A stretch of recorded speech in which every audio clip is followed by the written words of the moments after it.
जो समस्याएं तुला राशि वालों के जीवन में पिछले ढाई पौने 3 साल से चल रही थी, वो कब खत्म होंगी?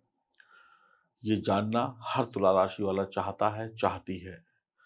आर्थिक उन्नति, तरक्की हर कोई चाहता है, चाहे वो गांव में रहता हो, चाहे वो शहर में, चाहे वो विदेश में।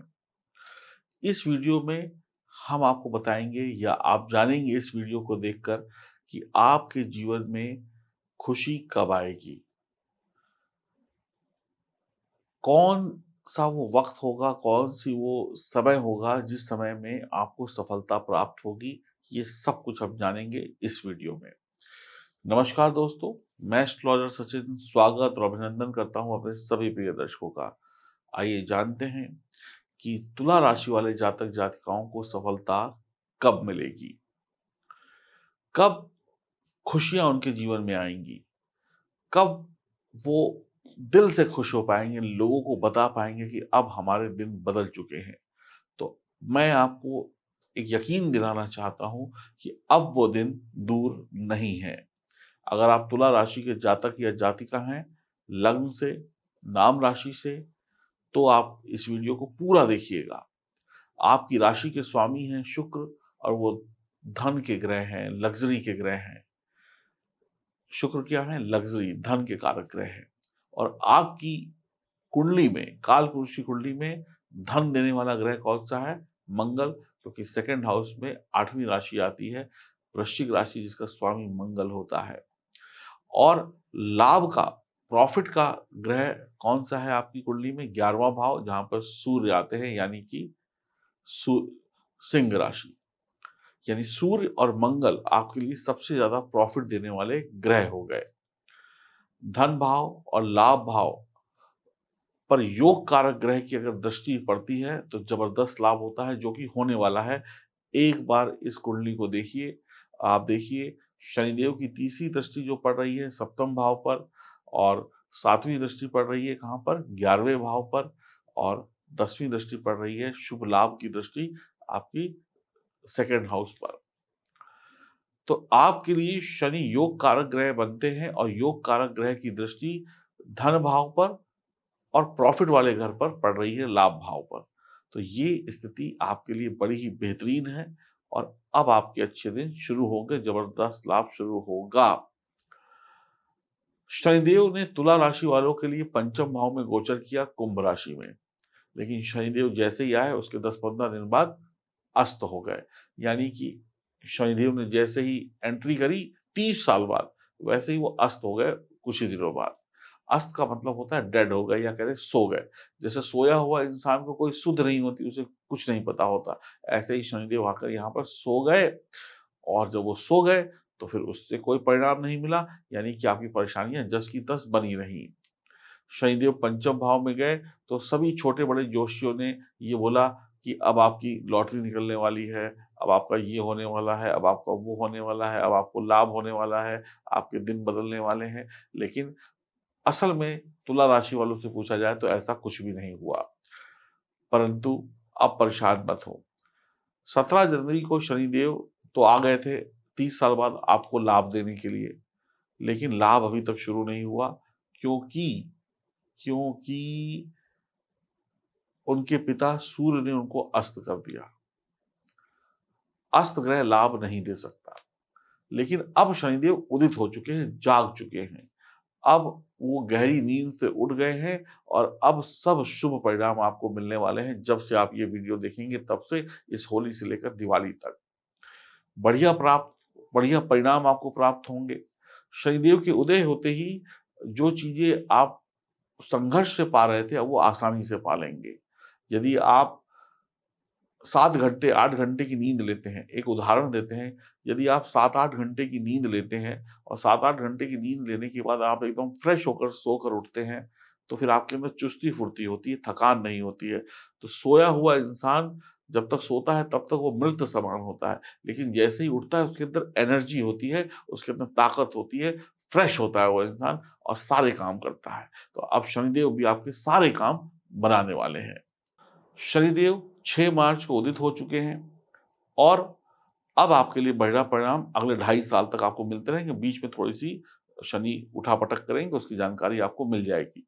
शनिदेव पंचम भाव में बैठे हैं, पंचम भाव बुद्धि का है, मानसिक शक्ति का है, सीखने की क्षमता का है, सामाजिक स्थिति का है, संतान का है, रोमांस का है, शेयर मार्केट, जुआ, सट्टा का है।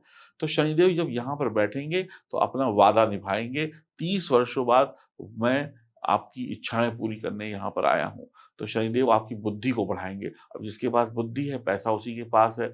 जिसके पास सामाजिक स्थिति बढ़िया है, जहाँ जो 4 लोगों में अच्छे से उठ-बैठ लेता है, उसी इंसान को लोग बातचीत करते हैं। मानसिक शक्ति यानी किसी चीज़ को मानसिक शक्ति क्या है? एक बच्चा कोई किताब पढ़ रहा है या कोई बड़ा किताब पढ़ रहा है, उसे याद हो जाए, समझ में आ जाए, दिमाग तेज़ हो जाएगा, बुद्धि तेज़ हो जाएगी। सीखने की क्षमता, अब आप कुछ सीखेंगे दुनिया से, संतान का सुख मिलेगा, रोमांस यानी प्रेम संबंध आपके बढ़िया रहेंगे, शेयर मार्केट, जुआ, सट्टेबाज़ी इन सब में लाभ हो सकता है। तो ये सारी जो फ़ील्ड है, इसमें शनिदेव अब आपकी बढ़ोतरी कर देंगे। शनिदेव अपना वादा पूरा करने वाले हैं, सप्तम भाव पर शनिदेव की दृष्टि होगी, तो आपके प्रेम संबंध बढ़िया रहेंगे, वैवाहिक जीवन अब बढ़िया रहेगा, परेशानियाँ खत्म होंगी पति-पत्नी के बीच या प्रेम संबंध की परेशानियाँ, व्यापार में बढ़ोतरी होगी, ग्राहकों से प्रेम पूर्वक बात करेंगे, मीठी-मीठी बातें करेंगे और ग्राहकों का दिल जीत लेंगे, अपनी बिक्री बढ़ाएँगे। ऐसे ही मीठी-मीठी बातें करके अपने बॉस का दिल जीत लेंगे, अपने साथ काम करने वाले लोगों का दिल जीत लेंगे, बुद्धि तेज होगी, ज़ुबान मीठी, बुद्धि तेज, सब काम बनते चले जाएँगे। जो बच्चे शिक्षा के क्षेत्र में तरक्की करना चाहते हैं, बड़े स्कूल कॉलेज में एडमिशन लेना चाहते हैं, उनके रास्ते खुल जाएँगे। प्रेमी प्रेमिका शादी करना चाहते हैं, कोई अड़ंगे पड़ रहे थे, अब वो अड़ंगे परेशानियाँ दूर हो जाएँगी, आपका भाग्य उदय हो जाएगा। शादी के योग हैं, करियर में बढ़ोतरी होगी, यानी व्यापार और नौकरी अच्छा चलेगा। व्यापार और नौकरी अच्छा चलेगा, प्यार की ज़ुबानी आप दुनिया को अपना गुलाम बना लेंगे। आपके दिमाग में नए-नए आइडियाज़ आएँगे अपने बिज़नेस को अच्छा करने के लिए और आगे बढ़ाने के लिए, कुछ नया खोलने के लिए, नए-नए स्टार्टअप्स लगाएँगे, आपकी योजनाएँ सही साबित होंगी। एकादश भाव, 11वें भाव पर शनि की दृष्टि होगी, तो आपको प्रॉफ़िट होगा। जो भी काम करेंगे उससे प्रॉफ़िट होगा, बेरोज़गारों को काम मिलेगा, नौकरी मिलेगी। यह भाव माया का है, प्रॉफ़िट का है। यहाँ पर शनि की दृष्टि आपको मालामाल कर देगी, यानी बेरोज़गार को नौकरी मिल जाएगी, व्यापारी को माल अच्छा बिकेगा, अच्छे ऑर्डर्स आएँगे, नौकरी करने वाला बड़ी-बड़ी कंपनियों में जॉब कर सकता है या कर सकती है या उसी कंपनी में उसको तरक्की मिलेगी। नौकरी में जो परेशानियाँ थी उसका अंत होगा, बेरोज़गारी का अंत होगा, मन की इच्छाएँ पूरी होंगी, घर में मांगलिक कार्य होंगे, दोस्ती यारी बढ़ेगी, दोस्ती यारी से काम बढ़ेगा, आपको लाभ प्राप्त होगा। 2023 में आपकी लॉटरी लगने वाली है, 2025 तक आप खूब बढ़िया रहने वाले हैं। शनि की दृष्टि धन भाव पर होगी, तो मन की इच्छाएँ पूरी होंगी, कुटुंब की इच्छाएँ पूरी होंगी, परिवार की इच्छाएँ पूरी होंगी, परिवार में हर छोटा-बड़ा सुख होगा, आप धीमे-धीमे बहुत बड़े संपत्तिवान बन जाएँगे, बैंक बैलेंस बढ़ेगा, परिवार के लोगों का साथ प्राप्त होगा, आज आप मजबूती से धन प्राप्त करेंगे, मजबूती से धन जोड़ पाएँगे, धार्मिक कार्यों में बने रहेंगे, आनंद की प्राप्ति होगी, बैंक बैलेंस मजबूत होगा, जो लोग क्या कहते हैं परेशान थे, अब वो सुखी हो जाएँगे। गुरु का पूजन, गुरु मंदिर जाकर जो धर्म गुरु होते हैं उनका पूजन करना, उनके पैर दबाना आपके लाभ के प्रतिशत को और ज़्यादा बढ़ा देगा। नास्तिक मत होइएगा, आस्तिक रहिएगा, आपके काम बनते चले जाएँगे। तो अब तुला राशि वालों के लिए ये वक़्त शानदार है।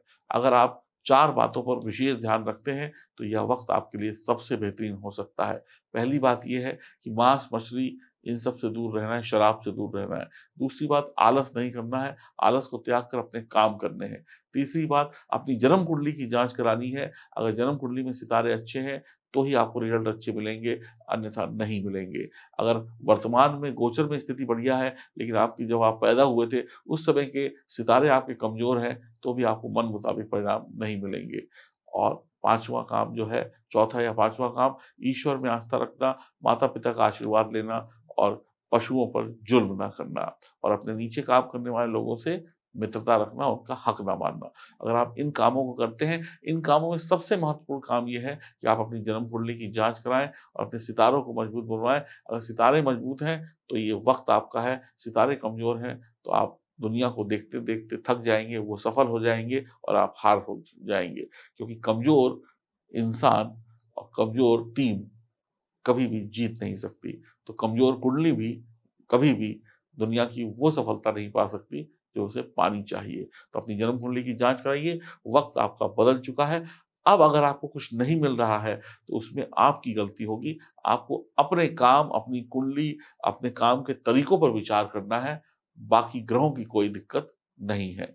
खुश रहिए, प्रसन्न रहिए, आनंद में रहिए और एक उपाय भी बताया मैंने, गुरु पूजन करते रहिए और धार्मिक बने रहिए, आपका कल्याण होगा, आपके लिए वक़्त वाक़ई में बहुत बेहतर है। अब अगर आप में ही कोई कमी है, तो आप भले वक़्त का फ़ायदा ना उठा पाएँ, अन्यथा वक़्त बेहतरीन है। हरि ओम, नमस्कार।